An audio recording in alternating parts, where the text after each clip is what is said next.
You ever attempt to get your players involved in your world and invested just for a random detail that you threw in for flavor to kind of steal the whole spotlight?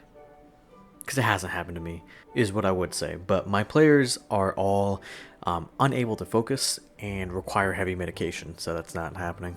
But I'm sure that any Dungeon Master player or even a casual observer of this hobby understands that this is a phenomenon that happens quite often in tabletop role-playing games. I mean, there's this whole bit with Dimension 20 that has been lasting for however long regarding vultures that the players, mostly Allie, got hyperfixated on, and it kind of just continued. Can I like beckon that crazy vulture to like see if it has any answers? VLDL made a whole skit regarding how players will often hyperfixate on a random NPC. Mysterious? No, look, I am just an ordinary waiter. Nothing interesting or mysterious here. Not like that guy over there. Look at him. He's like swarming with mystery. I like those guys, their skits are great. But that was honestly pretty much on the nail, like very on the point.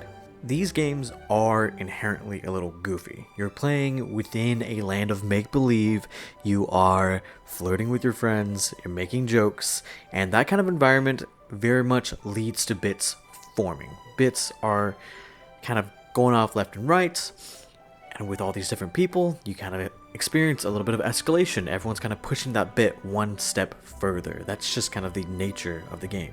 But then you kind of end up losing a little bit of focus, and now this random detail kind of overshadows everything in the game. Doesn't really make it feel all that serious. Or players sometimes they just end up hyperfixating on like a random detail that they find in the world because, well, I don't know, maybe it just activates the right chemicals in their brain, and for whatever reason that just really clicked with them.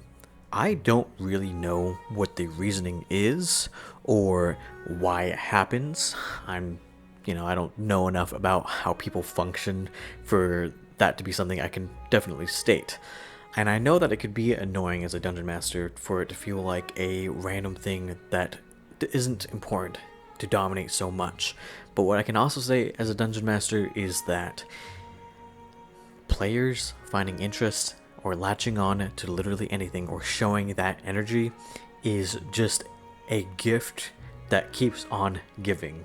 One thing that I can definitively say about playing any game or like being a dungeon master or even just running a narrative game or playing in a narrative game is that you cannot control how people feel or what people feel. You can try your best to try and influence players by introducing storylines that you think that they care about as real people or even their characters would care about, but ultimately if it doesn't come up naturally, players are just not going to care. You can't force people to care.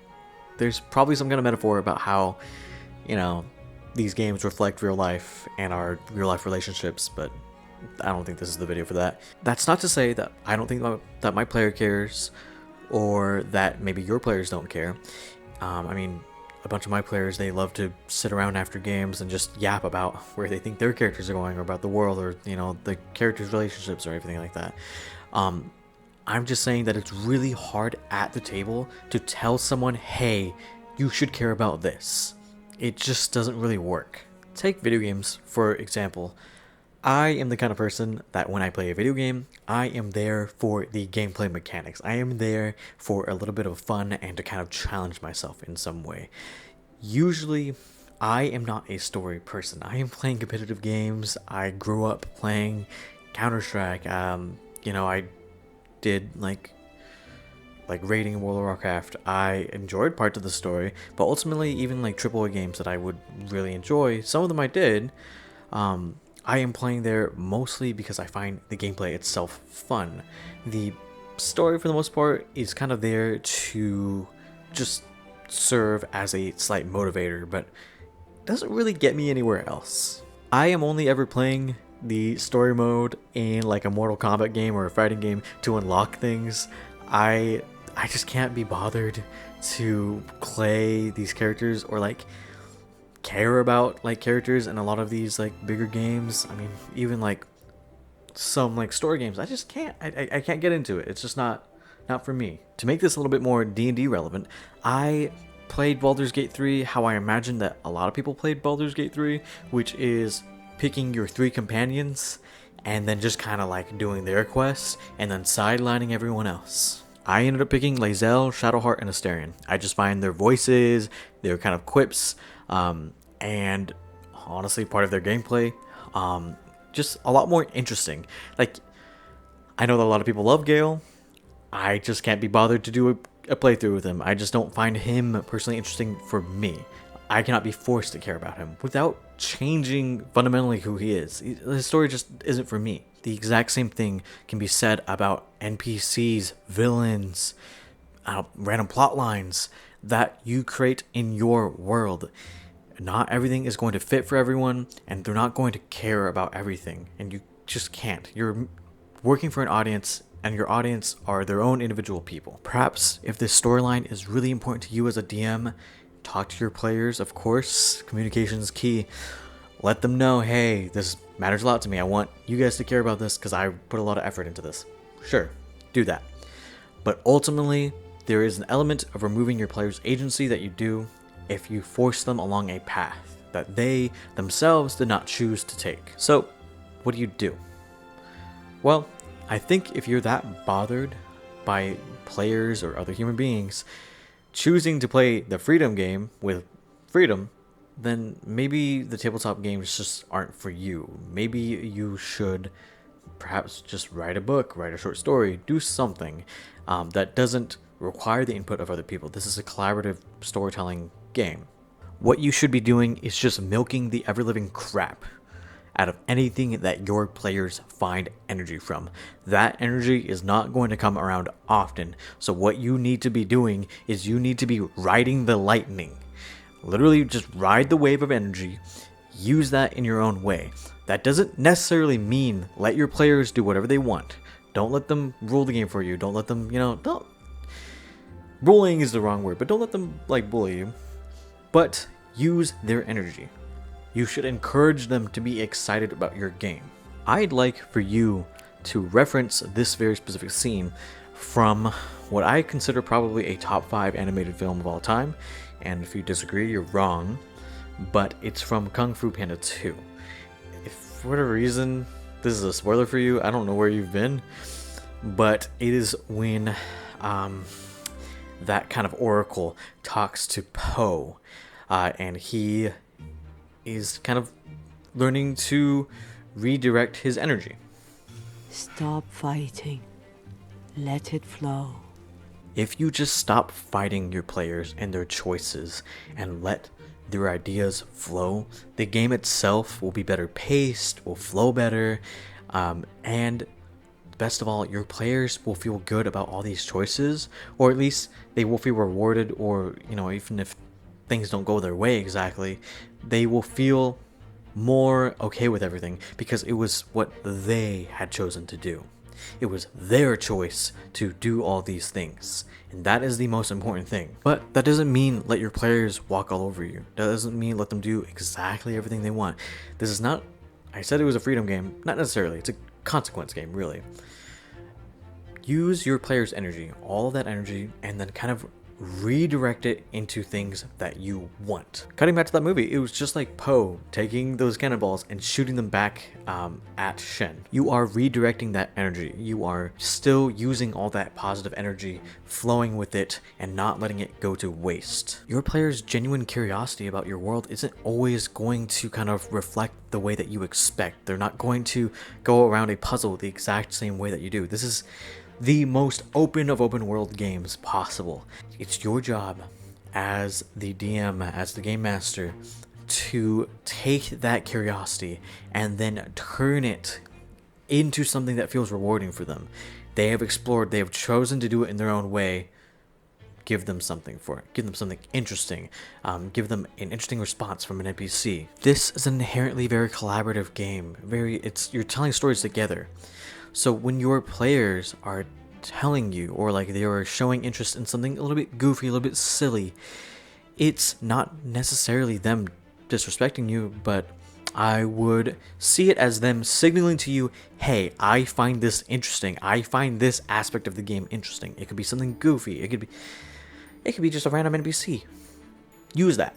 If the players are way too invested in an NPC at the back of a tavern, they keep asking him questions about him, make him important. Suddenly, the random NPC that you decided to name Gregolon at the back of this tavern is a knight. They deserted way back when the big bad took over the castle, or took over the kingdom or whatever, and he actually knows a hidden way into the big bad's base now. Use that, make them important.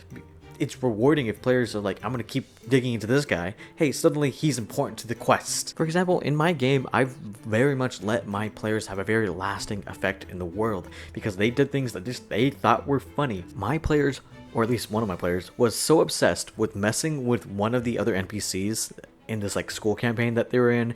She was a cleric who was like falling out with her god, and the players thought it was really funny for them to go ahead and just, I don't know, like prop this raccoon they found in a trash can as a god to this girl. And they kept doing it so much that at some point someone rolled like a nat 20 on like a religion or like persuasion check and had ascended this raccoon into the heavens, making it its own deity. And my players loved it. It's so silly, but they made the choice, and they can see, even though I took it to the utmost absurd, they can see the logical steps in which it took that they had engaged with the world and created something in my story. Currently, a few of my players are very hyperfixated in the same campaign on moths. I had a barn owl kind of like in the forest that they were in, and they use some hijinks to try to see through its mind to see what it saw the previous night, and they saw that a dragon was stalking them. But what the players ended up hyperfixating is that the owl kept mentioning that it saw like a moth, and it kept drawing its attention to it, and for whatever reason that specific detail was enough to just drag their attention as much as possible. I did want moths to be important, but I wasn't necessarily thinking that that would like spark with them. It did. Great. So now every time like a moth is mentioned, I am milking that. And so they just keep asking every important NPC that they come across what they think about moths, and they've used like a nonsensical combination of spells and like special abilities and psionics to see through like this barn owl's like eyes to see why they are so scared of moths. And because they keep delving more and more into that, this whole thing is becoming more and more important. And the players kind of feel rewarded for continuing to delve into this lore. And I'm part of it I have figured out, and part of it I'm figuring out as I go. But because they are very excited about it, they just keep going into it, and I'm milking it. I keep putting things where it's like they talk to a tree and it's like, beware of moths. And it's not even necessarily important for the game that I have currently, but I'm giving them the information because they are asking for it. And so like now, even though they're going to other NPCs for like, you know, in story missions, they're like, what about moths? One of the players, his patron, he's now asking about moths and their lore, and it's just, it is something so absurd, but it is making every little step just like a little bit more exciting for them. And that's something that you can really truly just milk as much as you can, because it's hard to get excited for things, especially when it just, like, why would you? Like, you're still bringing your friends over to have fun. Yes, it's an acting exercise, and maybe some of them can enjoy just acting as a character who cares about things otherwise. But for people who aren't into like fully immersing themselves as characters, let them immerse with the game in a way that they get immersed in outside of the game. Like, did I necessarily have all the moth stuff figured out? No. Did I really think they were gonna latch onto it? Not really. But when I said it in kind of a goofy way, like this owl's afraid of them, and they learned that the owl has like an innate, like all owls and owlkins have an innate fear of moths now in my world, that's something that's so absurd that they just can't help but question it. And with that energy, it just carries on through. Now there's like this moth undertone across everything. But that necessarily wouldn't have been possible if I just didn't naturally let the players' excitement kind of pull the story forward. Were they necessarily putting that energy into these big bads that I'm setting up? No, not really. But maybe I'm hinting that these big bads have answers about the moth stuff that they're looking for, and they are excited to go with that. Is that necessarily the way that I had it planned? No, but it's fine. They have energy. I'm redirecting it. So that's it. Redirect your player's energy. Use it. Don't ever let it go to waste. Watch Kung Fu Panda 2. Thank you. I just wanted to quickly mention at the end of this video that I have been working on a project called Coulson's Guide to Calderon for quite a little time now. Originally, this world was a like a visual development project back when I was in art school, and before I even got into tabletop role-playing games like at all, and I've turned it into part of my D&D world, and also just as a setting, and I've been really excited about it. Been writing for it for a little bit. I got some of my friends involved, some of my players involved. Mostly made it just so I can make a bunch of art, but I have gotten a few friends to make some art as well. But I should be posting that all up soon, maybe by the time that I have this video up. Hopefully I have stuff up already for it, but if not, I'll have the link soon. And I just wanted to go ahead and just ramble on about that because it's something that I've been working on and I'm very excited about. Okay, that's all. Bye-bye.